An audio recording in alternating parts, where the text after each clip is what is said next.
za chvíli narazíme do zdi, kde to takhle jednoduchý nebude a pokud na to nebudeme připravení, první krok je o tom otevřeně mluvit, aby o tom měli všichni informace, aby si ty lidi tohleto uvědomovali a pak se dají dělat ty další kroky. Je otázka, jestli si to všechno můžeme dovolit a jestli máme dělat všechno to, co umíme. Že se blížíme takovému tomu bodu zlomu, kde si budeme muset říct, a on to asi z těch politiků nikdo není ochoten přijmout, nadužívání péče ze strany pacientů i ze strany lékařů. Mění se životní styl, dřív se lidi víc pohybovali, dneska mají jiný stravovací návyky, jiný způsob života. Jasně, zdraví by mělo být prioritou jak pro systém, tak pro toho jedince a stejně se tak lidi nechovají. Jo? Takže je to i o tom psychickém nastavení. Spousta lidí každou malou bolest začne léčit práškama, potom velká bolest je víc vnímaná. Ale naprosto souhlasím s tím, že jako bychom se o sobě nějakým způsobem starat měli. Aby ten pacient si hledal tu svoji cestu, co je,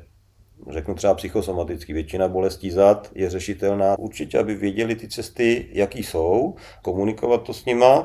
I ta psychologie těch pacientů, jeden pacient bude chtít říct, jo, ten to hned poznal, že musí na operaci, já jsem rád a jdu do toho, a ten druhý, to vzdělávání se dneska dostane na naprostou hranu. Ty nové technologie využívat takým způsobem, aby nám sloužily, aby jsme měli víc času na toho pacienta, aby jsme se vyvarovali chyb a usmívají se, jsou šťastní. Jsme my šťastní, my měříme spoustu věcí materiálníma hodnotama, protože je to tlak komerce, tlak marketingu, ale vlastně nejdůležitější, jak se lidi cítí a najednou na toho pacienta máš řádově minuty.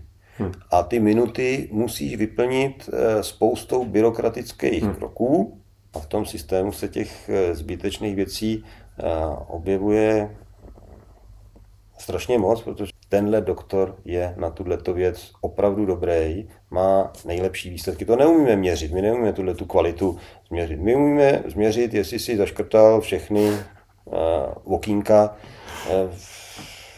v nějakém dokumentu. To ano. Pojďme, zkuste cvičit, zkuste zhubnout, zkuste dodržovat tyhle ty pravidla. Podívejte se, ten váš cukr je v pořádku, můžeme teď snížit dávky těch léků. To je správně. No tak proč bych touhle cestou nešel? Tak jde pokrok. Jo. Spoustu těch věcí, co se dělají, se dělá kvůli právníkům a ne kvůli pacientům nebo doktorům. Jo. Když v podvědomí nebo i ve vědomí jsme nastaveni, že zdraví je na špičce těch hodnot, tak aby jsme se podle toho taky snažili chovat. Pomeneme si na to, až když už je v uvozovkách pozdě. Jo. Zase vrátit se k základním i duchovním hodnotám, nejenom k těm materiálním, a musíme mít tu zpětnou vazbu a musíme na ní umět reagovat. Když je to krátkodobý, tak si to všichni uvědomuje. Teď mám stres, protože takový to každodenní, spousta lidí to s tím nespojí, ale je to tak a léčit jenom následek, jako to může být cesta do pekla. My musíme odstranit příčinu, protože jinak ten následek budeme léčit dál a dál s většíma nákladama a nedostaneme se nikam. Veškerá ta ergonomie, když to budeš dělat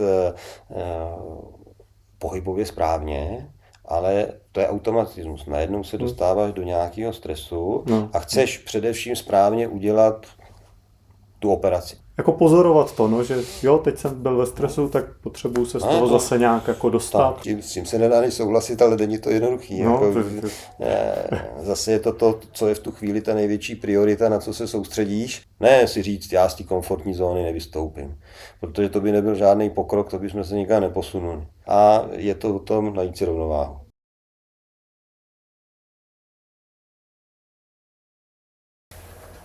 Takže já jsem si pozval tady k rozhovoru primáře našeho oddělení, doktora Musila, který je velký odborník v poli ortopedie, vydal spoustu publikací, přednáší, je považovaný v naší komunitě za opravdu jako velkýho znalce jak té problematiky medicínské. Z mýho pohledu je to i velký odborník přes tu ekonomickou stránku a přes fungování toho systému vidí do toho a zároveň má takový jako zdravě skeptický náhled, bych řekl. Takže bych se s ním chtěl pobavit o tom, jak vlastně ten systém funguje, nebo obecně jak ta medicína v našem světě vlastně funguje a jestli jsme na tom dobře, jestli můžeme eventuálně něco vylepšit a nějak směrovat prostě tu péči o pacienty nějakým třeba i novým směrem. Davide. A díky, díky za představení. Co ty si myslíš o tom, jak funguje dnešní medicína, dnešní zdravotnický systém tak? Ono se to dostalo do situace, kdy umíme spoustu věcí. Ta medicína je do jisté míry špičková. Výrazně stoupají nároky pacientů. Kdysi v historii, když měl pacient úraz, tak jsme byli rádi, že přežil. A to bylo první zachovat život. První světová válka, spoustu amputací. Vlastně řešení bylo zachovat končetinu potom. Teď se to posunulo zachovat funkci končetiny a dneska jsme, že ty lidi chtějí být úplně normální, úplně zdraví a v podstatě přestáváme vnímat, že ta populace nějakým způsobem stárne, že asi není úplně normálně, aby všechno bylo bez bolesti. Něco je projev přirozený, a naše nároky jsou obrovský a ekonomické nároky té medicíny jsou v podstatě neomezené. Může to být dražší a dražší a je otázka, jestli si to všechno můžeme dovolit a jestli máme dělat všechno to, co umíme. Jestli se umíme smířit s nějakým fungováním toho těla. Já vždycky těm pacientům říkám, mě bolí tady, pojďte mě operovat a když mě bolí hlava, tak není první myšlenka na to, pojďte mi operovat hlavu, ale není zatím schované něco jiného a musíme vyfiltrovat ty pacienty, kteří potřebují operaci hlavy a ne ty, který ze stresu bolí hlava nebo z nějaký virózy a vyřešíme to úplně obyčejným jedním práškem anebo toho, že si odpočinou.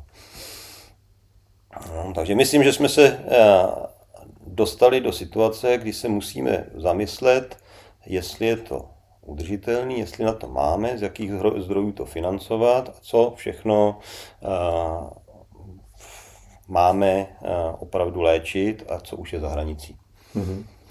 Když teda to vememe v tomhle duchu, tak myslíš, že v tuhle chvíli teda děláme to, co si můžeme dovolit, respektive jako jsme v rovnováze s tím, co ten systém umožňuje, protože když se třeba podívám na to, neznám konkrétně čísla, když tak mě oprav, ale řekněme před nějakýma 2 lety tady na našem oddělení se vlastně skokově navýšilo množství odoperovaných endoprotéz zhruba z nějakých 600 na 1100 za rok, přičemž ale zároveň lidí, kteří jsou v pořadníku k té endoprotéze, bylo před rokem 5000, teď je jich tam 5500.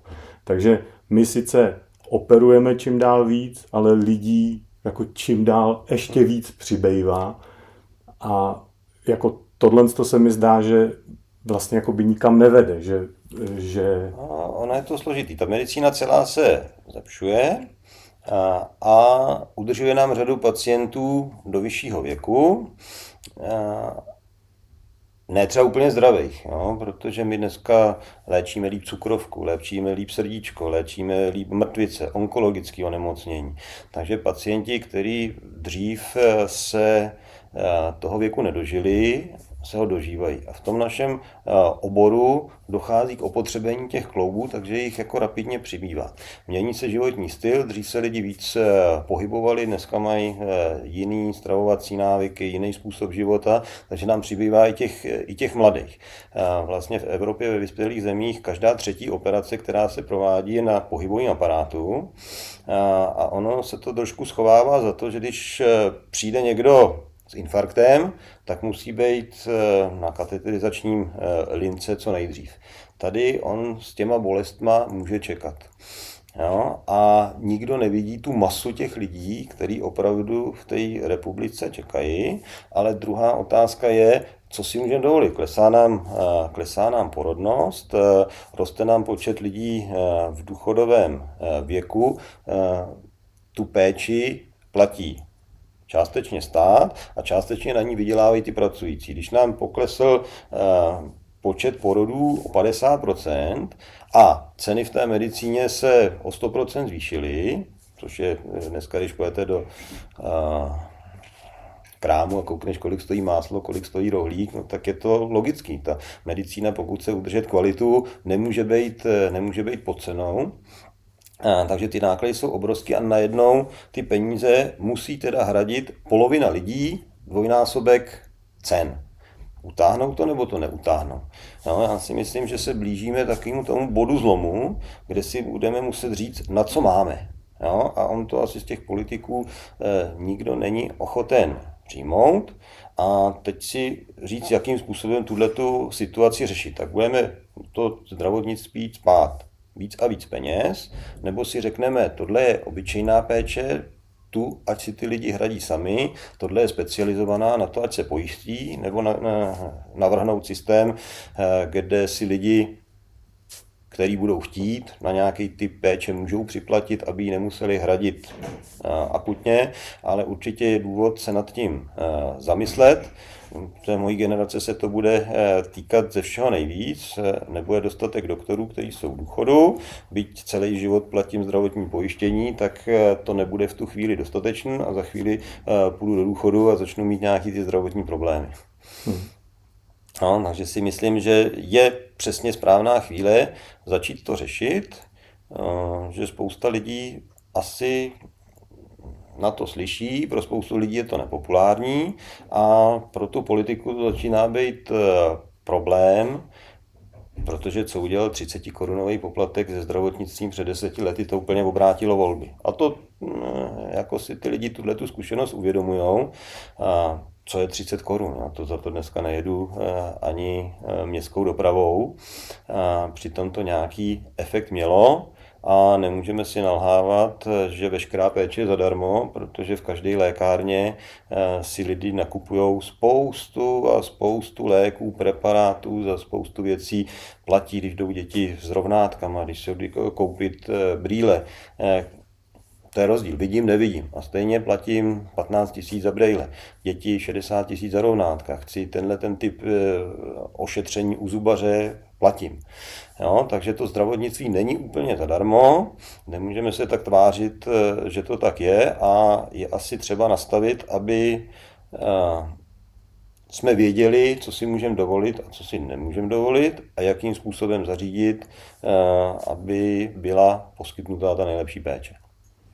No a vidíš to teda v tomhle tom, že by nějak částečně si teda lidi připláceli za tu péči, nebo je to spíš třeba v tom, jakým způsobem se vlastně ta péče jako indikuje, jestli do jaký míry my teda vlastně se rozhodujeme pro tenhle typ té terapie jako operační, který je určitě dražší než prostě nějaká preventivní péče, že jo, nebo... Ono, je to na obou stranách, jako to nejde vyčlenit jeden bod, ty cesty jsou různé. Jo, je do určité míry nadužívání péče ze strany pacientů i ze strany lékařů. Jo. Řeknu ze strany pacientů, jdou na jedno vyšetření, nelíbí se jim, jdou na druhé vyšetření o 100 metrů dál k jinému lékaři, to se jim taky nelíbí. Nelíbí se jim přístup pana doktora, nebo se jim nelíbí to, co jim řekne, jdou ke třetímu. Ten systém to pořád hradí. No, můžu jít každý týden k lékaři, byť mám jasnou zprávu a bude to tak. Do jisté míry před pár lety člověk poznal nestabilní koleno tím, že ho vyšetřil. Náklady na to vyšetření jsou minimální. Dneska pacient přijde a řekne, já chci magnetickou rezonanci. Ten doktor má dvě možnosti, buď tomu pacientovi vyhoví, pacient bude spokojený a přijde s magnetickou rezonancí, mám prasklý skřížený vaz, co budeme dělat dál a určitá částka je vyčerpaná, a nebo řekne, já tu magnetickou rezonanci nepotřebuju, já jsem přesvědčený, že vím, co vám je. Indikuje to vyšetření lékař nebo ten pacient? Chci do lázní, je to stejný. Jako, potřebuje ten pacient ty lázně, anebo to vychází z toho, mám na ně nárok. To jsou obrovské náklady. Spousta léků, co se předepíše. A teď je otázka u toho, ano, rozlišit, tady je to nezbytné vyšetření, protože zpoždění toho, kdy se ten pacient dostane na to vyšetření, ovlivní jeho zdravotní stav a tady je to v uvozovkách nějaký rozmar, protože ten pacient by měl rád magnetickou rezonanci, přijde za mnou, máte ten prasklej vaz, já s tím nechci nic dělat. Jo? Můžeme si tohleto dovolit. Je to dobře, že ty vyšetření máme, jo? Ale z obou těch stran té rovnice je otázka, jestli si to můžeme dovolit a jestli to vyšetření je správně indikovaný, nesprávně, zbytný, z jakých důvodů. No, já si myslím, že jako v tomhle taky hraje roli to, nebo obecně hraje roli to, jak vlastně vůbec celý ten systém je financovaný, že jo? Že když si představíš, samozřejmě já nevidím úplně do toho, jak je to financovan v nemocnici, trošku vidím, jak je to financovan třeba v nějaký soukromý ambulanci, že prostě ty jsi hodnocený jako za ten výkon, jsi hodnocený za to, kolik těch jednotlivých jako úkonů uděláš a ne za to, jestli jako ten člověk, která nakonec je vlastně zdravý nebo není. Jo? A to samozřejmě motivuje doktory k tomu, aby dělali věci prostě nějakým způsobem, protože to ten systém podporuje. Že? Ten systém nepodporuje to, aby lidi nečerpali péči, aby byli zdraví, aby byli... Jo. A za mě ten systém u nás je k těm lidem strašně přívětivý. Jako, oni se mají úžasně a mají špičkovou péči hrazenou. A to je dobře, já jsem rád, že když budu nemocnej, tak budu vědět, že tady tu špičkovou péči mám. Jo. A je třeba si uvědomit, že my těch nemocí moc vyléčit neumíme. My je léčíme, my držíme toho pacienta v nějakým slušným stavu, ale kolik těch nemocí pacienta vyléčím? Ano, mám angínu, dostal jsem antibiotika a jsem vyléčený. Mám cukrovku, neumíme vyléčit cukrovku, umíme ji léčit a k tomu ten pacient potřebuje určitý kroky. A teď je otázka, jestli ten lékař, který udělá všechny ty kroky, aby sledoval všechny komplikace, posílá toho pacienta na vyšetření, sleduje hladinu glikovaného hemoglobínu a cokoliv a dobře tu léčbu vede, tak samozřejmě čerpá větší objem financí, ale je pravděpodobnost, že když ten pacient bude tu léčbu dodržovat, že zase minimalizuje ty jeho komplikace v budoucnosti. Ono tohle je podle mě jako těžký nastavit. A jsou lidi, kteří přijdou a řeknou, já mám tady jako rozpadlej nádor, já se bál a nešel jsem k doktorovi a nečerpal jsem péči.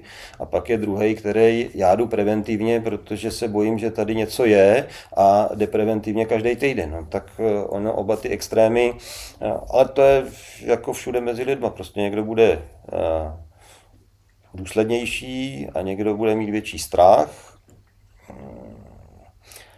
Jasně, no já si to představuji, víš, jako že ne, aby, samozřejmě je to nějaký ideál, jo, ale ne, aby ten doktor jako tím byl prostě jako manipulovaný, víš, tím systémem, aby prostě mohl se rozhodnout na základě svého svědomí. Myslím si, že tohle je prostě pro toho pacienta nejlepší a nezávisle na tom, jako by co to stojí nebo tak, a nezávisle na tom, co já za to dostanu, jo, protože potom jako je podle mě v tomhle ten jako ekonomický rozpor, že vlastně to zdraví není v tom systému potom jako tou prioritou, ale... Jasně, zdraví by mělo být prioritou jak pro systém, tak pro toho jedince a stejně se tak lidi nechovají. Jo? Stejně jasně, někdo prostě o to zdraví pečuje, jiný se začne přejídat, jiný začne řeknu kouřit a podobně a pro všechny ty lidi vlastně máme stejnou péči. Jo? Do jistý míry je to dobře. nějak to diferencovat je asi neúplně etický a je těžký si představit, jak by to mělo být hodnocen. No. Jak mezi pacientama, tak mezi doktorama budou ty, kteří jako na tom budou chtít vydělávat a nebudou se chovat dobře, pak tam budou ty špičky, který se budou starat a pak tam budou ty líní lidi, kteří budou využívat toho, ale já mám placen tohleto, tak jsem rád, že nemusím toho moc dělat a mám to zaplacen. No. Takže v každém oboru to je, že se někdo chová uvědomělejc a někdo vypočítavějc. Jo? Myslím si, že nemůžeme si myslet, že medicína je jiná a každý z těch lidí to dělá ze svého nejlepšího přesvědčení, že to je buď dobrý pro něj, anebo pro jeho pacienty a nebo pro systém a ty požadavky. Systém chce, aby byla podle mě ta zdravotní péče dostupná, na slušné úrovni a efektivní. Každý pacient by dostal nejradši tu péči nejlepší, lékař by to dělal nejradši podle svého nejlepšího přesvědčení. Ale to se nemusí sejít, protože ne každý prostě má na to, aby jezdil v Mercedesu, ale princip té funkce toho auta je cesta z jednoho místa na druhé. Jestli ho mám jednou tak drahej, tak to ještě neznamená, že pojedu bezpečnějc nebo že se tam dostanu za jinou dobu, protože musím dodržovat nějaký předpisy. A v tom zdravotnictví to bude podobný. Jako setkává se tam spoustu faktorů, spoustu oborů. Těžko říct, kdo má přednost, kdo má prioritu. Jako náš pacient nemůže chodit, protože má nekrózu kyčle, druhý pacient je onkologicky nemocný, má před sebou poslední léta života, navíc psychicky to není jednoduchý, pak jsou tu geriatričtí pacienti. Každý ten obor je důležitý a nezbytný, pokud se zrovna ta potřeba té péče bude týkat nás. Jo. Takže to pro ty, co to rozhodují, není jednoduchý. A je zcela jasné, že máme jeden balík peněz, který můžeme nějakým způsobem zvyšovat a s tím musíme vyjít. Když s ním nevyjdeme, tak musíme někde ubrat. A to ubírání by mělo být taky, aby ty lidi co nejméně bolelo. Jo? No a když teda, protože asi se dostáváme do situace, že se blížíme teda nějakému určitýmu jako do takové nějaký slepý uličky v tomhle tom, kdy jako asi reálně těch peněz přestává bejt na to, aby se to teda v té neomezené míře poskytovalo. A zároveň chceme teda, aby ty lidi nebyli jako na tom tratní, aby nějakým způsobem teda furt byla zachována nějaká jejich základní komfort, řekněme, tak co je s tím možné udělat? Jaká je jako vize? Už to je o tom začít přemýšlet a informovat na těch správných místech, no? Protože nikdy nebyla historicky ta medicína stran svých možností na takový výši, jako je v posledních letech. To, co nebylo možné před 15-20 lety, to už dneska možný je a posouvá se to dál a dál. A musíme si jako nalejt toho čistého vína a říct si, co můžeme a co nemůžeme, jakou péči můžeme nabídnout, za jaký standard a stanovit si podle mě to nepodkročitelné. No? A pak hledat, jakýma způsoby to financovat a to je podle mě hodně složitý. No, já jsem četl nějakou studii z Německa, kde dělali vlastně byla to prospektivní studie, kde lidi, kteří diagnostikovali s nějakou, nevím, asi trojkovou artrózou kolene, tak je prostě rozřadili do nějakých skupin. Jedna skupina šla standardní cestou, vyvíjela se v podstatě k implantaci endoprotézy, ale celá ta studie byla jako zaměřená na to, že podpořili tu primární péči, to znamená prostě nějakou edukaci, nějakou v podstatě prevenci, jo, nebo nějaký jakoby určitý převzetí vlastní zodpovědnosti toho pacienta za to svoje zdraví. A samozřejmě museli tomu upravit celé to financování toho systému, to znamená, že ty doktoři, kteří se o toho člověka starali v téhle linii, tak prostě byli ohodnocen tak, že na toho člověka najednou měli spoustu času, mohli se mu věnovat, mohli ho teda nějak edukovat, mohli ho nějakým způsobem směrovat. A výstup z téhle studie byl ten, že v konečném důsledku jako tato skupina tomu systému ušetřila prostě na jednoho člověka, já nevím, asi 300 euro jako ročně. Jo? Takže evidentně to nějak udělat jde, jo? Jenom jako ta... Ale tam je spoustu faktorů. Jsou práce, které vyšly v časopisech studie, že čekat na operaci je horší než smrt, endoprotézu, když už to přesáhne určitou mez. Jsou jednoznačně zase studie, které ukazovaly, že s délkou čekání v záznamu na operaci jsou jednoznačně horší výsledky. Pokud je pacient rok invalidizovaný, že nemůže chodit do práce, návrat do toho pracovního procesu je daleko menší. Samozřejmě je chyba operovat ty lidi předčasně kvůli nějakým mírným potížím, které jsou možné řešit konzervativně, a je chyba nechat doma lidi trpět, pokud máme nějaký velmi efektivní řešení pro ně. Čím dřív je ten pacient odoperovaný, tím se může vrátit zase do toho pracovního procesu, a dneska má pan profesor Dušek, nebo jeho zásluhou, vlastně ten systém informace, kolik našich pacientů se vrací do práce po našich operacích, a ty čísla jsou obrovský. Jo. Takže ten pacient, který je rychle operovaný a vrátí se do práce, tak zase, řeknu, na tu péči vydělává, když je v pracovní neschopnosti, tak čerpá jenom z jiného balíku. To jsou spojené nádoby, a člověk, který opravdu třeba nemůže už chodit a bude rok marodit, no tak neodvede, protože je mu placená nemocenská. Jo. Cena té konzervativní léčby dneska je spousta nákladných preparátů, který se dají aplikovat. Cena léků se liší. Lázeňská léčba, ta v podstatě ve výsledku vyjde dráž než ta operace. Pokud pacient podstoupí neoperační léčbu a jede během 10 let 5krát do lázní, tak to násobně převyšuje cenu té naší operace. Jo? Ano, indikovat pacienta příliš brzo, výsledek bude horší, spotřebuje to peníze a veme to prostor těm, kteří na tu operaci hodně čekají. To naprosto souhlasím. Jo? Ale je to zase o tom, co už k operaci je a co není, a jestli ty lidi jsou schopní nějakou míru diskomfortu ještě přijmout, anebo mě tady píchá a už tam mám trošku artrózu a chci operaci. Takže já souhlasím, že je to i o tom psychickém nastavení, že mě bolí nohy, no tak jako ještě bych se operovat nenechal. No.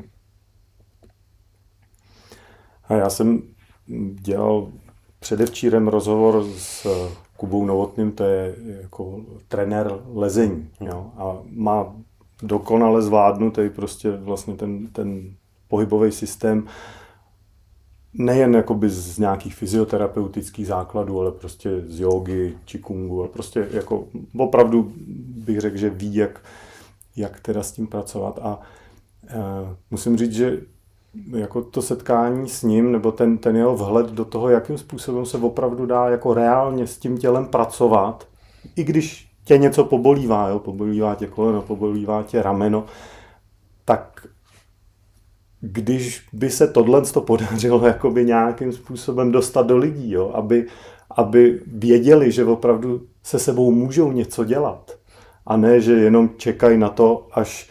To si myslím, že je jedna jako z velkých problémů naší vlastně společnosti nebo toho systému, že lidi prostě předávají tu zodpovědnost jako nám. A my samozřejmě my to tam taky máme nějak zamotaný, takže volíme jakoby poměrně, nebo dost často jakoby tu nejjednodušší cestu, jo, protože prostě někoho objednat k operaci je snazší, než ho nějak řešit. Ale myslím si, že nakonec i my jako ty operace indikujeme příliš, jo? Že nakonec těch lidí, že ten záznam k tomu umělému kloubu jako vytváříme my. Takže a my to jako potřebujeme nějak vyřešit, že jo? Potřebujeme tomu člověku něco dát, jako tak. Ale no. Každý ten člověk je jiný. Já vidím, od každého jde jiný počet nebo skupina pacientů do toho záznamu. Je to o té komunikaci, jak je kdo empatický, jak to vnímá, jak to posoudí, jak s tím pacientem hovoří. Na to asi není nějaký univerzální recept. A jak to bylo Vesničková, Středisková, ne, jak tam byl ten pan doktor, kterého hrál Rudolf Hrušínský a řekl, já se nemůžu otočit, tak se otoč celej.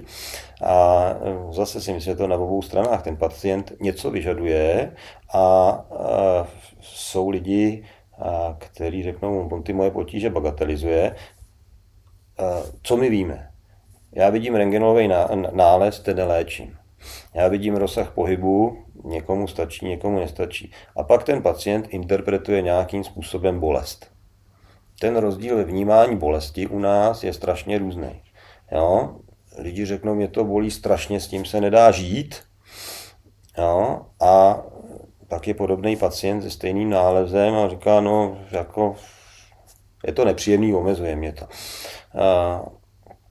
A tohleto subjektivní hodnocení v tom hraje určitě velkou roli a jak jsme nastaveni. Čím jsme zajíčkanější, tím nás ta bolest jako víc vadí, protože prostě kdo chce, aby ho něco bolelo. A spousta lidí každou malou bolest začne léčit práškama, potom velká bolest je víc vnímaná. Samozřejmě ta péče sama o sebe je jako velmi důležitý parametr v tom hodnocení. Na druhou stranu jsem docela rád, že nejsem v té situaci, že bych musel jako ty lidi rozdělovat, že vy jste manažer, vy jste celý život seděl, byl jste ve stresu, nic jste nedělal a teď já vás kvůli tomu operovat nebudu, že jste se o sebe nestaral a vy jste kouřil a vy jste se přejídal. Jako tohleto rozhodnutí je na tom člověku. Já jsem rád, že vlastně můžu dělat tu práci, která mě baví a nabídnout nějakou formu řešení. A ten prostor na nějakou výchovu toho pacienta, já mu tu informaci můžu předat. Ale to, jak se každý o to zdraví chová od malička, je jeho věc. Když vezmu jenom na nás ortopedy, tak každý den trávím na sále, jednoznačně, protože řeknu, ta operace je nějaký stres, nějaká vynucená poloha, kde přenáším obrovskou zátěž na páteř. Takže ano, mohl bych to, nebo měl bych to kompenzovat nějakým cvičením, ale postupem času, řeknu, starám se o děti, starám se o tatínka, jsem v práci a zjistím, že na to cvičení mi zbyde nějaký jako malý čas, kterou z těch bodů mám omezit, abych mohl vykompenzovat 8 hodin na sále 3 hodinama cvičení. Prostě to je realita. A v této realitě je spousta lidí, kteří ty povinnosti mají a řeknou si, co je pro mě důležitý. Pro mě je důležitý starat se jak o tátu, tak starat se o svý děti, tak dělat co nejvíc svoji práci. A ano, ten následek je, teď mě bolí záda, teď mě bolí noha. A myslím si, že spousta těch lidí to má taky tak, ale naprosto souhlasím s tím, že jako bychom se o sobě nějakým způsobem starat měli. No a co teda, jaký je tvůj přístup k té bolesti tvojí? Pracuješ s tím, nebo to prostě nějak přijímáš, jak to je, nebo...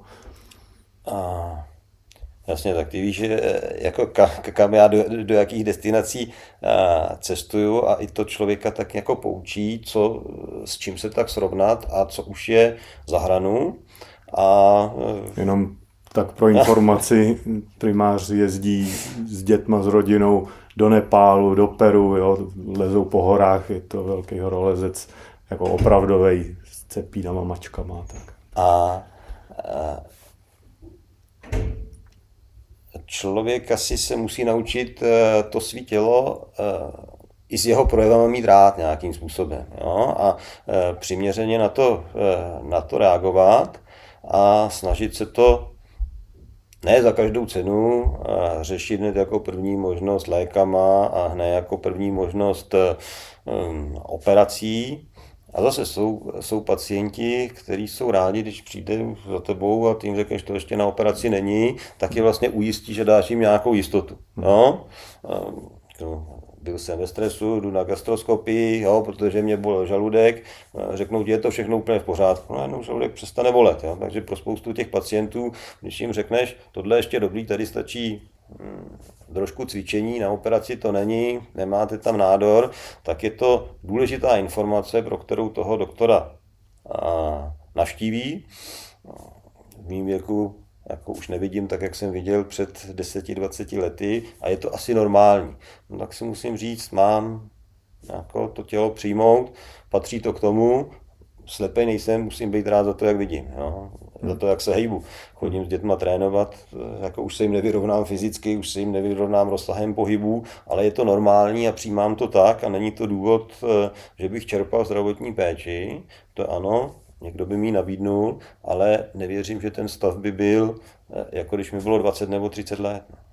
A pak jsou ty chvíle, kdy ano, teď mám slepý střevo a nemůžu si říkat, to se rozchodí. Teď jsem vděčný za to, že tu je někdo, kdo to špičkově umí udělat a že mám zaručeno, že tam mám jako operatéra, který je perfektní diagnostiku, kompletní péči od A až do Z a v podstatě, že v tu chvíli za ní nemusím nějak horentně platit a nemusím řešit, že prodám barák kvůli tomu, abych si mohl dovolit operaci, který se nemůžu vyhnout.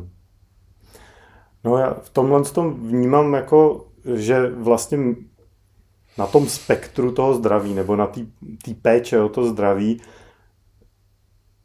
my jakoby zabíráme jako příliš velký prostor pro ty lidi, jo, jestli mi rozumíš. Že my bychom vlastně měli řešit opravdu ty věci, které jsou jako na tom high-endu, které jsou fakt jako k řešení prostě těma operacema a tak. Pak nějaký prostě primární sektor, nějaká preventivní péče a tak. A pak je tam spousta prostoru pro to, aby ty lidi byli podporovaní a ne doktorama, jo? Aby byli podporovaní výživovými terapeutama, trenérama, fyzioterapeutama nebo jako jinýma alternativníma přístupama. Jo? Ať jsou to prostě jakýkoliv alternativy. Jo? My máme nějaký celostní centrum, kde žena dělá kraniosakrální biodynamiku, já tam dělám akupunkturu a nějaký energetické věci. Vím, že prostě tyhle ty věci fungujou. Nefungujou takovým způsobem, nebo respektive v našem systému je to prostě opovrhované. Je to něco, co nespadá do nějakého evidence-based, což mimochodem jako evidence-based je podle mě dost jako velká manipulace s celým tím systémem a založená prostě na nějakých zájmech, nějakých farmaceutických lobby, že jo, a nějakých technologických firm a prostě má to nějaký svůj background, který to celý trošku jako manipuluje, ten zdravotnický systém. A tyhle ty metody, které neříkám, že prostě fungujou na 90%, jo, ale můžou přinést možnosti pro ty lidi. A to, že je vlastně jakoby zavrhujeme a jsme v pozici, ne, tam žádný, já nevím, kranio prostě nemá smysl vůbec nikomu nabízet, protože má smysl jenom to řešit všecko přes tu vědu, tak jako zbytečně zavíráme dveře tomu, aby ty lidi mohli se jako by rozvíjet nebo udržovat v nějakém zdraví. Jo, že kdyby tohle to se... Vím, že třeba žena právě dělala jako institut nějaký švýcarský, té kraniosakrální biodynamiky a tam to mají prostě ten zdravotní systém jinak nastavený. Tam můžeš si do nějaký míry teda jakoby zaplatit jakoby různorodě tu péči, kterou budeš oddržovat a třeba ta kraniosakrální terapie je prostě běžnou součástí toho nějakého balíčku. Jo, můžeš to prostě mít v tom systému zaplacen a když jako přijde tvoje potřeba, tak si na to jdeš a máš to jako systémem zaplacen. Jo. A tak jenom taková poznámka, no, že si myslím, že my jsme jako zbytečně roztažen a myslíme si, že máme pod patronátem celý zdraví. My jsme ten konečný bod. Jo. Vlastně to, co mě nejvíc baví, udělat tu operaci na konci podle svého nejlepšího přesvědčení, tak aby prostě za to mohl dát ruku do ohně. O čem vlastně mluví, že přístup k celému životu. Jo, pro mě je důležitý, aby ten pacient si hledal tu svoji cestu. Jako, a já řeším tu situaci teď. Nadávat mu, jo, vy jste celý život necvičil a teď to jsou následky, toho nevyléčí. Jo? A ten přístup, to je asi na někom jiným a nevěřím, že v celou společností hneme. Ale jako upozorňovat na to a na druhou stranu jako mě do jisté míry mrzí situace, když někdo až někteří léčitelé bagatelizují prostě a řeknou, vy máte cukrovku a jako máme inzulín a ten nemůžete užívat. Jo. Aby se tam vydefinovalo to, co je, řeknu třeba psychosomatický. Většina bolestí zad je řešitelná cvičením plus s nějakým osobní nastavení a stejně mi taky bolí záda, jo, potřebuju to. Ale aby ty pacienti věřili, jo, když tady budu cvičit, tak je to v pohodě. Jo, a to můžu cvičit sám.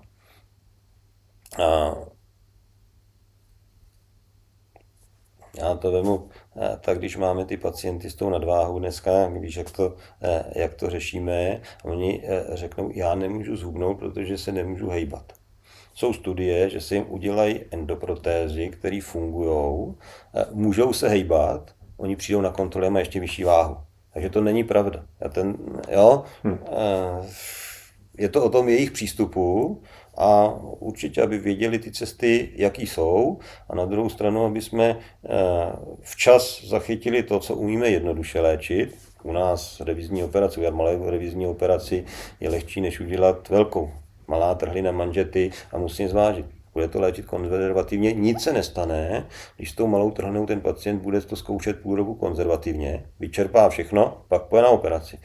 Když je tam prostě je to jak po granátu, tak víš, že to je složitý řešit a jsme zase v situaci. Máme se pokoušet dělat heroický výkon, anebo jako si říct, už je to pozdě. No? A v těch jiných oborech, když to bude onkologický obor, tak jako menší nádor v časném stádiu se asi léčí líp, než když už je to generalizovaný stádium. My musíme ty pacienty zachytit podle mě včas a komunikovat to s nima a mezi náma budou lidi, který první slovo bude musíte na operaci a budou ty, kteří tu operaci budou rozmlouvat a půjdou s tím pacientem půl roku a řeknou, už to jinak nejde. Jo? A i ta psychologie těch pacientů, jeden pacient bude chtít říct, jo, ten to hned poznal, že musím na operaci, já jsem rád a jdu do toho, a ten druhý bude říkat, jo, on mě hned nutil na operaci, on nic jiného nevyzkoušel. Takže já si myslím, že v té medicíně, o té psychologii a o tom navázání lidského vztahu je to strašně moc. No, lidskost, ta se trošku tady vytratila, no. A i jako bych řekl, právě z toho, jako v jaký my jsme pozici. My jsme nějaký tady v podstatě otroci toho systému a řekl bych, že docela jako to na nás, no zrovna jako ani k nám přístup teda zvlášť lidský není, No, doufám, že ne ode mě. Nemyslím zrovna o tebe, ale jako ten systém to moc nepodporuje, no, nějaký jako... Ale ono to historicky vlastně bylo vždycky. Když čteš medicínu dávných civilizací, tak byly éry, kdy šaman byl ten top a byly éry, kdy v Číně byl lékař popraven za to, když neudělal diagnózu a nesměl se císařovny ani dotknout. Jo, takže toho musíme brát tak, jak je, a i ten náš statut vyplyne z toho, jak se budeme chovat. Pokud zůstaneme lidský a odborně špičkový, tak nás lidi budou brát. Do jisté míry pořád si myslím, že ten doktor je prestižní povolání, kde má u lidí respekt. A musíme se tak chovat, aby jsme si ten respekt zasloužili. Jak k lidem, tak sami k sobě, tak k tomu okolí.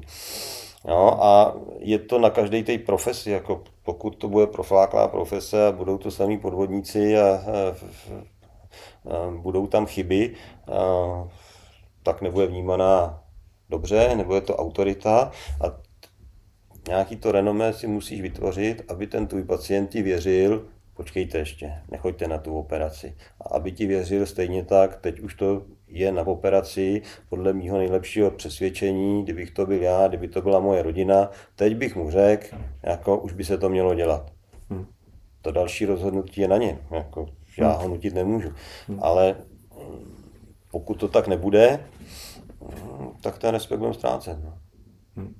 Takže já se snažím furt jakoby koukat kousek dál, jako hledat, protože my jsme v nějaké pozici, která je jako nějak v podstatě historicky daná, bych řekl, ale do určitý míry jako v tuhle chvíli už jakoby přestává být funkční a právě i jako z toho hlediska, že docházejí ty finance a tak prostě chtěl bych se jako kouknout kousek dál do nějaký jako filozofický vize, dejme tomu, co jako teda, kam to můžeme posunout. A jako mám dojem, že my se v tom potřebujeme jakoby trošku otevřít, jo, že když jsme v té pozici toho opravdu jako finálního rozhodovatele, tak jako super a myslím si, že to je důležitý, aby byl dobře provedený prostě fakt ten diagnostický proces se všema možnostma, který ta západní medicína jako umožňuje, aby byly možné prostě ty terapeutické postupy, které máme v rukách, ale zároveň, aby jsme jako se otevřeli tomu, co jako předtím, jo? A že jako představit si, že to může být celý trošičku jinak, aby jsme vlastně jakoby tuhle situaci jako transformovali pro budoucí dobu v něco jiného. Jo? Hele, to já s tebou jako souhlasím, jo. A ono je to tak, že to může být jinak, můžeme se kouknout po tomhletom světě. V jiných zemích je to jinak. V historii jinak to bylo. Já jsem nastavený tak, že když něco dělám, tak se snažím to dělat podle svého nejlepšího přesvědčení tak nejlíp, jak to umím, abych byl spokojený a musím v tom vidět smysl. Teď je to v tuhle chvíli léčit lidi. Pokud bych chtěl měnit systém a měnil pohled lidí, tak z téhle pozice to můžu dělat jenom sekundárně. Tak se musím směřovat na jinou pozici a bojovat s jinýma překážkama a hledat nejefektivnější způsob, jak toho dosáhnout. No, a jsou lidi, kteří ten systém chtějí změnit, ale jsou v tuhle chvíli na jiných pozicích. Moje přesvědčení je teď, že chci lidi vracet ty jednotlivce do toho života, který mají rádi, udělat to tak nejlíp, jak umím. To neznamená, že se to vždycky povede. Já můžu garantovat jenom to, že jsem postupoval prostě tak, jak se má a ten výsledek jako nemusí být takový, jaký si každý představuje. A vlastně to mi přináší to uspokojení. Budu-li chtít změnit systém, musím dělat úplně jinou práci a musím abstrahovat na to, že provedu perfektně operaci. Protože to chce jinou energii, jinam chodit, je to spoustu času a musím vědět, jestli mě ten výsledek vlastně jako uspokojí, kde si dám ten limit, že jako když člověk rád běhá, tak jako běžíš rád 500 metrů, 10 kilometrů, maraton, 100 kilometrů, běžíš rád každý den, jako ohodnotit se, teď jsem přesvědčený, že jsem to udělal nejlepší, změnil jsem systém. No, a musíme si dát bacha, aby jsme ten systém nezměnili taky k horšímu. No. Jasně. No. Já samozřejmě nevím vůbec, že jo, kam to vede, protože člověk jako to je za jeho nějakým horizontem událostí, jo, ale třeba mně připadá, že jako to vůbec není třeba ve vzdělávání, jako víš, v nějakém základním školním systému nic, nějaká zdravověda, nebo jo, vůbec neexistuje. Ono to si myslím, že je další, jako to vzdělávání se dneska dostane na naprostou hranu s příchodem těch umělých inteligencí, jako naše generace, protože nebyl ani internet, byl chytrý ten, který se to naučil, který měl ty znalosti. Dneska mý znalosti nedosahují toho, co se objeví, když dám ChatGPT odpověď, tak prostě mi vyjede a já musím poznat, jestli ty informace jsou správné nebo nesprávné. Takže tohle to se mění a vím to přesvědčovat děti, aby se něco učili, aby nevyužili vlastně tuhletu konkurenční výhodu. Začne být těžký, anebo říct, tady je dobrý tohleto použít, naučte se to používat, protože jsou nějakým způsobem hodnocen.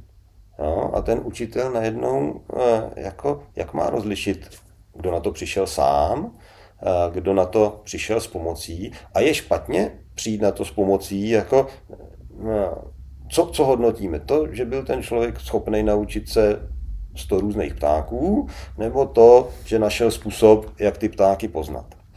A v té medicíně je to podobný a ten systém se mění ale strašně pomalu a vývoj těch technologií prostě jde neuvěřitelně rychle. Já si myslím, že to změní budoucnost školství, medicíny, spousty oborů, jako dneska překladače nebo opravdu informace ty medicínský a my se musíme naučit ty nové technologie využívat takým způsobem, aby nám sloužily a pro mě by měli vést k tomu, aby jsme měli víc času na toho pacienta, aby jsme se vyvarovali chyb, protože oni jsou leckdy velmi podrobní a upozorní nás na něco, o čem my nemusíme v tu chvíli přemýšlet, protože se to vyskytne velmi raritně, robotické operace, co děláme, ano, je to pro mě informace, že přesně dělám to, co chci dělat. Jo, je otázka, kam to povede. Asi to povede někdy k tomu, že budou operovat ty roboti, ale pro mě furt je důležitý, aby v té medicíně byl člověk, s kterým se budu bavit a s kterým budu jako nějak naladěný, ale abych věděl, že jako má všechny ty informace, že tomu rozumí, proč by to nemohl používat. Jo? A co budou ty naše děti, které už to mají od malička a můžou s tím dělat cokoliv. Takže ta společnost teď se mění a myslím si, že to je jako vlastně revoluce. A jsem sám zvědavý na ten výsledek, jestli bude k lepšímu nebo k horšímu. No? Protože stran toho duševního nastavení té společnosti máme se líp a líp. Jo, máme se opravdu dobře a přitom jako ta společnost není usměvavá. Jo, když to znáš, když přijedeš do Nepálu, tam z pohledu našeho komfortu a pohodlí se mají hrozně. To jejich zázemí je jako tragický. A usmívají se, jsou šťastní. Jsme my šťastní, my měříme spoustu věcí materiálníma hodnotama, protože je to tlak komerce, tlak marketingu, ale vlastně nejdůležitější, jak se lidi cítí. A ve chvíli, kdy budeme nadávat, kdy většina zpráv bude jako černá kronika, kde bouchla která bomba, kde koho ukradli, kde byla jaká, tak tě to nastaví velmi pesimisticky. Jo? A to asi není úplně ideální stav. No. No, já si myslím, že tohle právě jakoby to emocionální nastavení a potažmo i jakoby nějaký domnělej nebo reálný, ale strach z toho, že bude nějaký problém, budu nemocnej, budu mít nějakou bolest nebo tak. Takže to jako vlastně tomu přispívá, jo, že a ta práce s nějakým mentálním nastavením nebo s emocionálním prožíváním nebo tak, taky jako je to... Já jsem vlastně vždycky jako mile překvapený, když mluvím s těma pacientama a vidím, že oni to jako v sobě mají, akorát si to třeba nějak nepospojujou dohromady, jo, že jejich stres, jejich emoce ovlivňují jejich zdraví, ale myslím si, že někde v hloubi to jako víme všichni. Já myslím, že to mají všichni, ale zase ten systém je takový, že těch nemocných je hodně. Ty musíš ošetřit v podstatě všechny. Každý v tu chvíli začne být trošku takový sobecký, teď chci být ošetřený a najednou na toho pacienta máš řádově minuty. A ty minuty musíš vyplnit spoustou byrokratických kroků. Ne ve prospěch toho pacienta, ne ve prospěch toho, že takhle bys tu práci chtěl dělat, ale kdyby byl právní spor. Takže se dostáváme někam úplně jinam a jiný faktory tohleto ovlivňují. A tady třeba vidím prostor pro tu umělou inteligenci, co už funguje, že ty se bavíš s tím pacientem, komunikuješ s ním a ona vytváří tu zprávu, kterou ty jenom zkoukneš. Takže ne, že bych se díval do počítače a většinu času psal, ale většinu času strávím s tím pacientem a pak jenom zkontroluju, ano, tohle jsem mu chtěl sdělit, to odpovídá, tady máte tu zprávu. No, takže ano, my ty technologie můžeme využít a bohužel systém řadu těch doktorů tlačí k tomu, aby ten čas trávili činnostma, který vlastně oni ani dělat z principu nechtějí. Jsou to administrativní, byrokratické věci, které asi k tomu patří, ale berou ti ten čas pro člověka. No já si vybavuji, když jsem studoval v Norsku, tak už tehdy, to je, já nevím, 15 let, tak už tehdy to tam takhle nebylo, jo? Ten doktor nebo doktorka tam něco namluvil do nějakého diktafonu a někde to někdo zpracoval administrativně. To my tady, když přijímáme člověka k totálce a než vstoupí do dveří, tak má takovýhle pakl nějakých papírů, jedno lejstro potvrzuje, že jsme potvrdili druhý lejstro a jako... A je to zase, proč ty lejstra vznikají.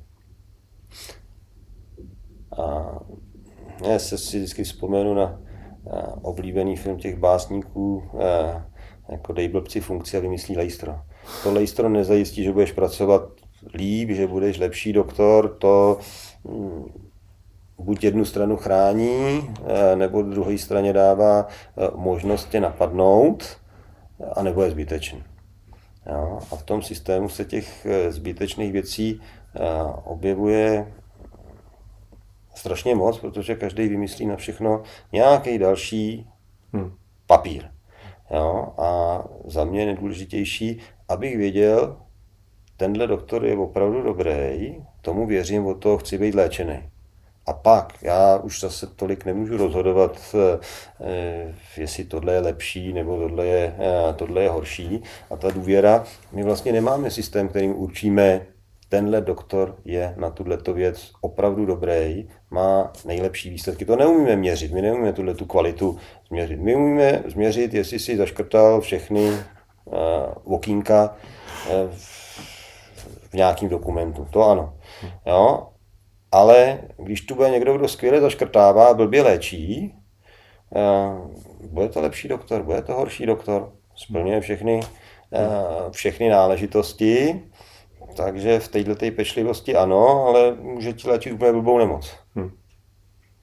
Ale tohle ještě napadá i jakoby s tím, co ty si říkal předtím, že to, co děláš, chceš dělat prostě nejlíp, jak dovedeš.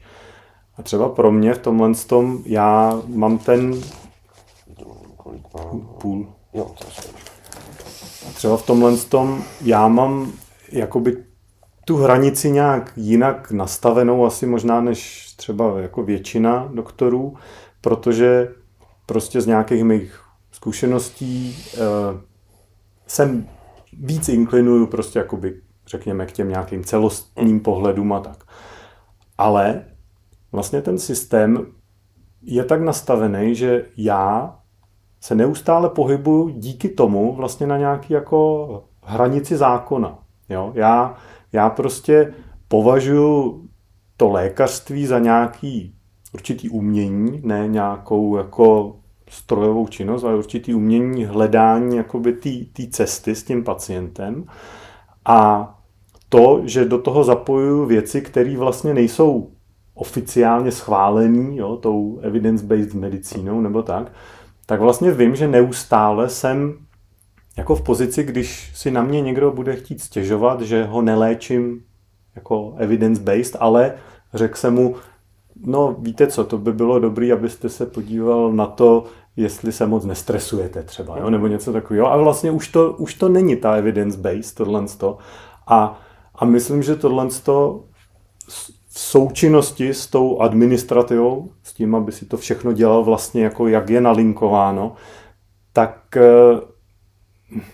vlastně to celý jako manipuluje hrozně, jo? Nebo jestli rozumíš. Zase já si myslím, že se můžeme vrátit k tomu, že my neumíme předat těm lidem tu informaci, kdo jakým způsobem léčí, kdo se čím zabývá, kdo má jaký výsledky, jaký úspěchy.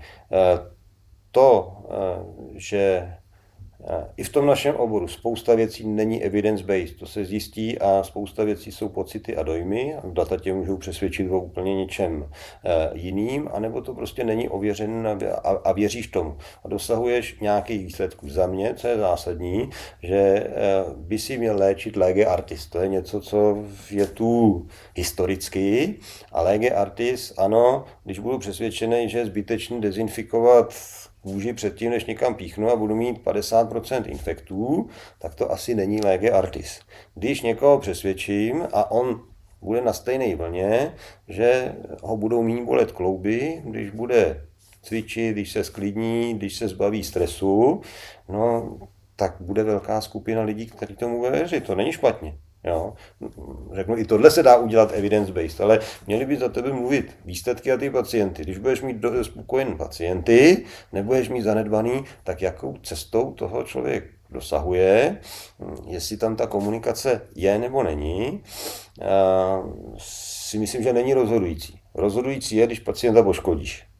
Jo, když ze svého přesvědčení řekneš, no, vy musíte věřit tomu, že cukrovku nemáte a ten inzulín neberte. To je podle mě špatně. Když ho přesvědčíš k tomu, pojďme, zkuste cvičit, zkuste zhubnout, zkuste dodržovat tyhle ty pravidla, podívejte se, ten váš cukr je v pořádku, můžeme teď snížit dávky těch léků, to je správně. Jo? A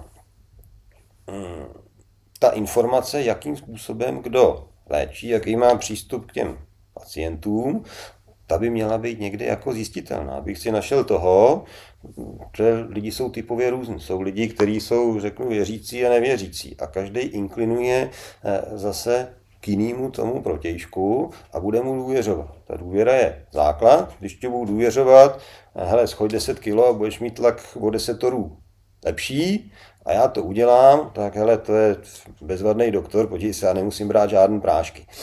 Jo? A když budu chtít, ježiš, já se chci mít ty prášky, který mi to všechno vyřeší a on se mě dělá blbce, jo? Tak tam nebude ten vztah, ale my neumíme předat, v této ambulanci sedí takovýhle doktor. A to je běh na dlouhou tráť. Jo? Takže pokud nebudu poškozovat pacienta a budu to dělat podle svého nejlepšího přesvědčení a ten výsledek bude dobrý, no tak proč bych touhle cestou nešel? Tak jde pokrok. Jo? No tak jako mně připadá, že tam určitá takový jako strašák toho té trestní zodpovědnosti vlastně nějak jako visí, potažmo jako o tom je celá ta administrativa, že jo, prostě furt jenom něco sepisujeme, aby jsme byli krytí, aby jsme jako spadali do těch zákonných teda nějakých rámců a vlastně už je jedno, co se jako reálně děje, ale aby to bylo dobře napsané. Takže to je takový nějaký... No, to je, říkám, ten druhý právní aspekt. Spoustu těch věcí, co se dělají, se dělá kvůli právníkům a ne kvůli pacientům nebo doktorům. No. Je to tak a ta společnost tím směrem směřuje a lidi se hledají způsoby, jak ty vyhlášky a zákony obejít, protože zase, když jsem si, řeknu, v těch Himalájích něco slovně dohodl, a tak to platilo. To slovo, co jsem řekl, to bylo moje prestiž a když to by ten druhý porušil, tak to byl ztracený člověk. Jo. Když u nás se řídíme touhletou vyhláškou a teď najmu skupinu právníků, aby hledala způsob, jak tu vyhlášku obejít, tak jako to začíná být problém a začínají ty lidi tomu míň a míň věřit. Právní systém je důležitý, jo, ale i ten si podle mě začínáme jako tou administrativou, tou byrokracií a všema těma různýma cestičkama jako zahlcovat a je zajímavý, kam to povede, no. Za mě, jo. No, když bys zkusil teda nějak závěrem, asi nám končí prostor, tak když by si zkusil říct jako nějakou svoji vizi, představu, co teda, jak by to ideálně mělo být a co je nějaký jako dílčí, jednoduchý první krok k tomu tím směrem prostě, co bychom mohli tak nějak jako zkusit začít dělat, pěstovat, nebo jako...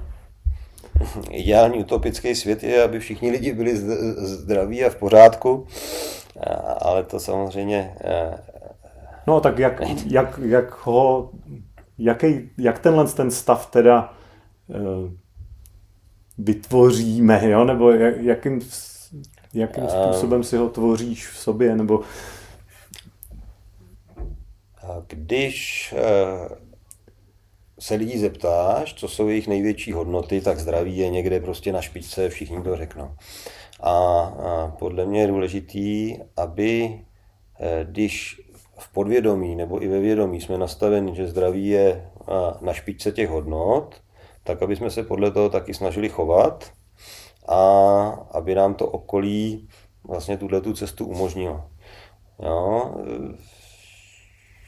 Tam taková ta, leckdo tam má rodinu, leckdo tam má práci, leckdo tam má zdraví jako hodně vysoko a pak jsme nějakým tím životem a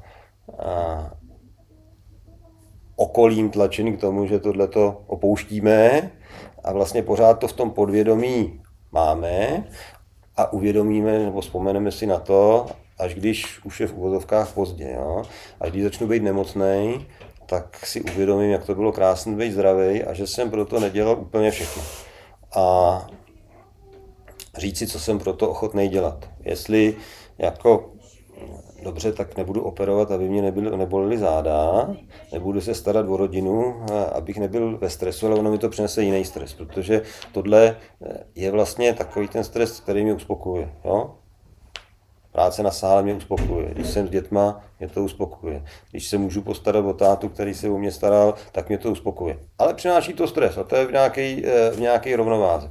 Takže za mě to určitě uvědomovat si a vychovávat i ty svý děti k nějakým důležitým hodnotám a ne, jako aby to byly napsané formuláře, ale aby se podle toho chovali. No, aby věděli, kdy toho doktora vyhledat a kdy je to vlastně nadbytečný, protože tím, že čerpám nějakou péči, jí beru třeba někomu jinému, kdo jí může potřebovat v tu chvíli víc. Ty, když musíš rozhodovat, že tu máš jednu akutní věc, druhou akutní věc, je to etický problém. Jako když si říkal, máme 5500 lidí, kteří čeká na operaci, co to znamená? Čekají řadu měsíců a let. Jsou lidi, kterým je 80, mají šanci se toho dočkat. Jsou lidi, kteří jsou v práci a když řekneš, půjdete za 5 let, tak oni pracovat nebudou. Je to dobře, protože oni živí rodiny. A tohle je vlastně to sekundární, co se na nás jako přenáší a ty jim něco nabízíš. Jo? Dostává tě to do stresu, který jako se s ním každý musí srovnat. To není dobrý stres. No, my se musíme naučit podle mě nějaký zase vrátit se k základním i duchovním hodnotám, nejenom k těm materiálním, protože zase já mám vlastně takový uspokojení, když ten pacient je dobrý. Když přijde, já jsem v pořádku, vy jste mě vrátil do života, já zase můžu běhat. Jaká ta cesta byla. A to je to ohodnocení. Jako to je to, proč člověk tu práci dělá. Takže ta duchovní hodnota té práce je pro mě důležitá a pak možná překonám nějaký ten diskomfort. A s nějakým bojuješ, protože nejde bojovat se všema nepřítelema na všech stranách a se všema problémama. Člověk si musí vybrat to, co je pro něj důležitý. Takže jestli ti dobře rozumím, když to shrnu, tak prostě je to o tom vlastním vnitřním nastavení, hledání nebo zvědomování si svých hodnot a řízení se jimi, respektive jako žití v souladu se svýma hodnotama. Tak, nastavit si nějaký žebříček hodnot a v těch hodnotách vychovávat svý děti, vychovávat, snažit se v těch hodnotách vést svůj tým a konzistentně za těma hodnotama stát i ve směru k tomu okolí. Jestli jsou ty hodnoty správný nebo nesprávný, jo, i s dobrou myšlenkou jdou udělat zločiny a jako mít tu zpětnou vazbu, mít si včas si uvědomit, jako co dělám dobře a co dělám špatně, protože kdo z nás vychovává děti s tím, že by je chtěl vychovat špatně? Každý s tím nejlepším přesvědčením. A stejně najednou ta generace nějak dospěje a ty si uvědomíš po 10 letech, možná jsem v tomhle udělal chybu. A já bych chtěl, aby těch chyb podle toho mýho přesvědčení bylo co nejméně a aby jak tady fungoval kolektiv, aby ty doktoři, kteří tu byli odborní, byli lidský, jako aby se měli mezi sebou rádi, aby ty děti, aby prostě člověk vychoval jedince, na který může být hrdý. No, a to jsou ty malý kroky, které se dneska řeknu, že to bude takhle a tak to je podle mě cesta na celý život. Jako někdy musíme, jak s dětma, tak s tím týmem prostě zkousnout, že něco nejde podle našich představ, ale to neznamená, že ten člověk je špatný nebo míň hodnotný, nebo že něco to tak je. Přece nikdo nemůže si myslet, udělám všechno správně nebo nebudu kritizovaný. Když mě někdo kritizuje, když mě kritizují děti, musím se zamyslet, jako nemají pravdu. Není to v tom, že teď prostě směřuju tímhletím směrem, nemám ten nadhled jako a co bych měl změnit. A když se přesvědčím, že to dělám podle toho svého nejlepšího přesvědčení, že ta kritika je oprávněná nebo neoprávněná, měl bych na to reagovat a nějakým způsobem to změnit. A jsou nastavení, které jako člověk z principu změnit nemůže, a pak jsou cesty, tak stejnému výsledku se dá dospět různou cestou a pro každého toho člověka je třeba hledat tu cestu možná někde jinde. No, někdo v té rodině potřebuje teď, musíš dělat tyhle ty povinnosti a jinak přes to vlak nejede a takhle tě vychovám a druhej ho vychová tak, hele, já to jdu dělat, jestli chceš, pojď mi pomoct, budu ti vzorem, takhle jsem zvyklý to dělat. Jo? A je na tom, já se k tomu připojím, protože takhle to cítím taky. Jo? A možná dosáhneme stejného cíle, možná postavíme stejný dům, možná bude doma stejně uklizeno, možná to bude stejně fungovat. A je to prostě hledat cestu, jak žít podle toho přesvědčení. Jak jsi říkal, že jako máš nějaké hodnoty a pak jako vlastně na té cestě zjišťuješ, jestli vlastně jakoby je nějak dodržuješ, řekněme, nebo tak že vlastně jako ani tak nejde o to, co to je, ale prostě o nějaký takový vnitřní autenticitě, o takový jako upřímnosti k sobě sama a hledání jako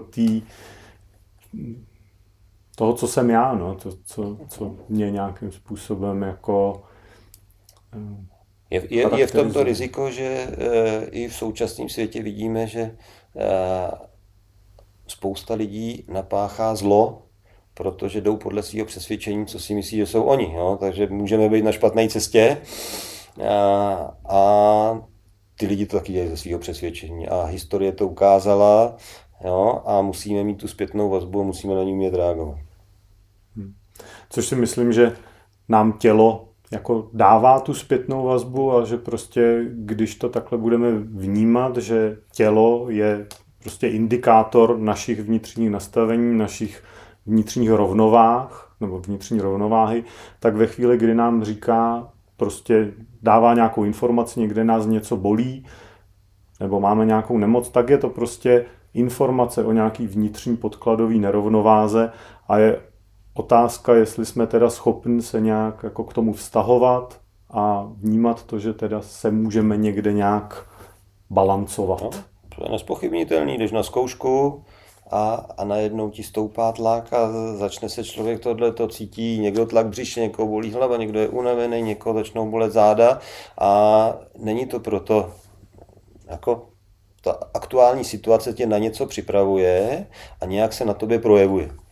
A když je to krátkodobý, tak si to všichni uvědomuje. Teď mám stres, protože nebo nestíhám autobus a vidím, jak jsem v napětí. A takový to každodenní nechceme, spousta lidí to s tím nespojí, ale je to tak a musí se něco změnit, aby se to změnilo, protože léčit jenom následek, jako to může být cesta do pekla. My musíme odstranit příčinu, protože jinak ten následek budeme léčit dál a dál s většíma nákladama a nedostaneme se nikam. To ještě mi připomíná, jak jsem mluvil o těch bolavých zádech na tom sále a že pak vlastně jako najít čas ex post na to nějak kompenzovat. Je vlastně to říkal ten Kuba, ten trenér toho lezení, že vlastně o tom to jakoby není to kompenzovat potom, ale o tom jako se snažit to dělat dobře v tu chvíli a já jsem se ho ptal prostě, OK, tak ty znáš lezce, že jo, kteří jsou motivovaní, s nima poměrně jako snadná práce, že jo, v tomhle smyslu. Poraď mi, jako co ale lidi někde u pásu, jo, kteří prostě tam stojí 8 hodin a něco dělají. Tak mi poradil prostě jenom, jak třeba upravit stoj, jo, jak vnímat to tělo, jakým způsobem jako pracovat v tom přítomném okamžiku se sebou, abych vlastně to jako kompenzoval v tu chvíli. Což samozřejmě určitě nemusí fungovat absolutně, ale... Já naprosto souhlasím. Veškerá ta ergonomie, když to budeš dělat pohybově správně, ale jako to je automatismus. Najednou se dostáváš do nějakého stresu a chceš především správně udělat tu operaci. A teď se tam něco děje.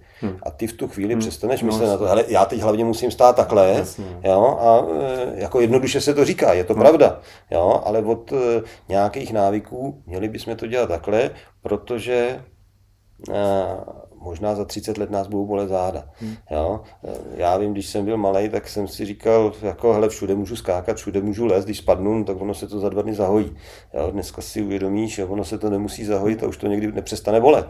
A ve chvíli, kdy tě to netrápí, tě učit do nějakého diskomfortu nebo omezovat, jo? Lezeš, jo? A víš, že můžeš spadnout a když spadne, že ten následek nemusí být dobrý, ale stejně ti to nezabrání, aby si les. Jo, možná se na to připravíš, ale ten následek může přijít z něčeho jiného. Takže jako naprostý souhlas, ano, pracovat sám se sebou, ale není to vůbec jednoduchý. No, jasně. Ale že jako jde i o to potom právě jako třeba sledovat to, co ti ten stres, že ti to ten stres jako znemožní, jo? Že člověk to má nějak to chce dělat a pak přijde ten stres a jako pozorovat to, no, že jo, teď jsem byl ve stresu, tak potřebuju se z toho zase nějak jako dostat a no. A s tím se nedá než souhlasit, ale není to jednoduchý. No, jako, zase je to, co je v tu chvíli ta největší priorita, na co se soustředíš, jo, a jako tohleto v tu chvíli upozadíme. Ráno, když mi zazvoní budík, tak říkám, to je stres, já bych radši zůstal v té posteli a stejně se zvednu a jdu do té práce. Jo? A těma drobnýma krokama vystupujeme z té komfortní zóny a měli bychom si najít prostor to kompenzovat. Ne si říct, já z té komfortní zóny nevystoupím, protože to by nebyl žádný pokrok, to bychom se nikam neposunuli. Jo? Když si řeknu, budu dělat jenom jednoduché operace, které umím, tak vlastně ustaneš, ale nebudeš bez stresu. Jo? Když to chceš posunout dál, tak vystupuješ z komfortní zóny, dostáváš se do stresu, je to snazší, když je někdo za tebou, to z toho stresu je méně, když to děláš sám, je toho stresu víc. A najít si, jako ano, teď mě to uspokojilo a teď se z toho stresu musím nějakým způsobem dostat. Jako, no, je to naprostá pravda a je to o tom najít si rovnováhu. Tak teď ještě najít rovnováhu v systému. No. Co by mohlo pomoct trošku zrovnovážnit ten systém, nebo jako v čem, co by mohl být nějaký krůček, který to někam nasměruje? No. Krom teda téhle zodpovědnosti jako každýho za sebe, Tak. ale jako ten systém jako takovej může... Je tam Začít něco? o tom mluvit, vysvětlovat to, aby to lidi pochopili. Protože pro nás zatím všechno je zadarmo, aby to dobře znělo, ale za chvíli narazíme do zdi, kde to takhle jednoduchý nebude a pokud na to nebudeme připravení, protože těch prostředků tolik nebude, těch lidí tolik nebude a nemocí neubyde. My je nezlikvidujeme. Jo? A postupně se na to začít připravovat, aby jsme to pochopili. Protože zase vidíme to ze své stránky a jiná skupina lidí to uvidí z úplně jiného pohledu. Všichni budou mít tu svoji pravdu a my musíme najít nějaký ten průsečík, jak to bude, nebo to narazí. No. A já si právě představuju, že jako moje utopická představa, která ale zároveň je prostě něco, co jako vytvořím svýma idéma a nějakou snahou prostě tím směrem kráčet, je prostě nějaká určitá integrace toho všeho, té západní medicíny, alternativní medicíny, sebepéče, prostě v něco a jako třeba i když by to ten systém byl ochoten jako financovat, tak jo, že bude moct dát třeba peníze nějakému alternativnímu terapeutovi, který jim pomůže prostě, jo, že prostě nějakým způsobem to všecko dát do jedné nějaký, ale třeba jako zaštítěn tou západní medicínou, víš, aby to bylo prostě, aby to mělo ten statut, že prostě ano, víme, s tímhle se dá pracovat takhle, s tímhle se nemůže už takhle pracovat. Je otázka, jestli to má všechno hradit ten systém, anebo je to prostor přesně proto, aby si ty lidi vybrali. Jasně, může být to jakkoliv, ale že mi připadá, jak jsi říkal, že jsou ty nemoce a těch se nikdy nezbavíme, takže já jako věřím tomu, že to takhle být nemusí, že to je něco, co je právě nějakým způsobem trošku zmanipulovaný a že vlastně jakoby to, když se dají všechny ty možnosti dohromady, může jako navést tu cestu trošičku dál za to přesvědčení, že s tím nic nejde udělat. Tak. A sám si hezky řekl, že to je utopický systém a pak je obrovská práce jako přesvědčit všechny, že to tak je. A pak je můžeš přesvědčit a ono to může jako zkrachovat na tom, že lidi se začnou chovat zase strašně rozdílně. Jo, těch ideologií tu bylo spousta a asi je dobře jako snažit se to měnit, ale když někdo si myslí, že správná je varianta A, jsou lidi, kteří už mají vymyšlenou variantu B a C a jako přesvědčit a prosadit nějakou tuhletu změnu, lidi naráží na spoustu překážek a vyžadujete spoustu energie. Proto se ptám, co je tvůj jako zasvěcená vize, nebo jako nápad. Já nejsem ten, který v tuhletu chvíli mění systém. Jo? Já vím, že nejsi v té pozici, ale zároveň si jako v pozici, kdy do toho vidíš, si jako vědomej, máš nadhled prostě a jako já ti důvěřuji v tomhle. Myslím si, že první krok je o tom otevřeně mluvit, aby o tom měli všichni informace.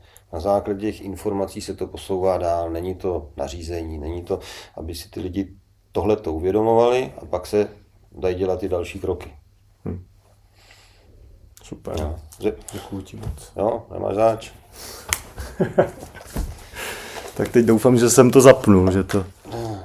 Ale já letím na Jo, jo.